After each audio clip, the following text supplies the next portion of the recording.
Hello everyone, আজ আমি আপনাদের জন্য নিয়ে আসছি নতুন আরও একটা ক্লাস। সেটা হলো কিপকে।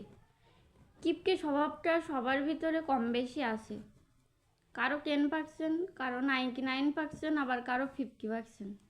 তো কিপকে কাকে বলে? নিজের কোনো জিনিস অন্যকে দেওয়ার সময় মনের মধ্যে যে সংকীর্ণতা তৈরি হয় সেটাকে বলে কিপকেমি। আর কিপকেমি স্বভাব যাদের মধ্যে থাকে তাদেরকে বলা হয় কিপকে।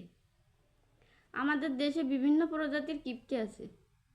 তো প্রজাতির ওপর ভিত্তি করে কিপকেকে 5 ভাগে ভাগ করা হয়েছে।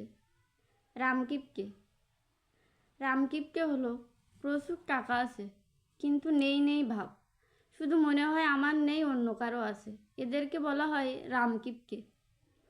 নাম্বার 2, হাড়কিপকে। নিজের কোনো জিনিস অন্যকে দিতে গেলে বুক ফেটে যায়। সামান্য জল দিতে গেলেও মনে হয় অমূল্য সম্পদ হারিয়ে যাচ্ছে।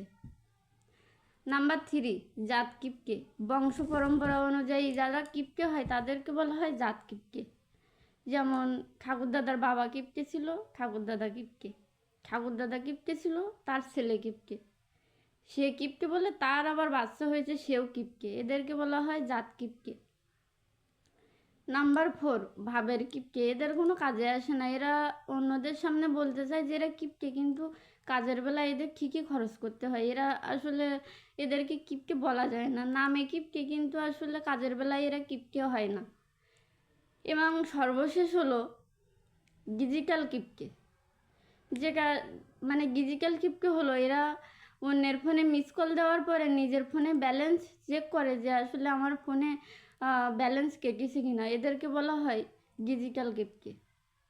তো আশা করি বুঝতে পারছেন। ধন্যবাদ।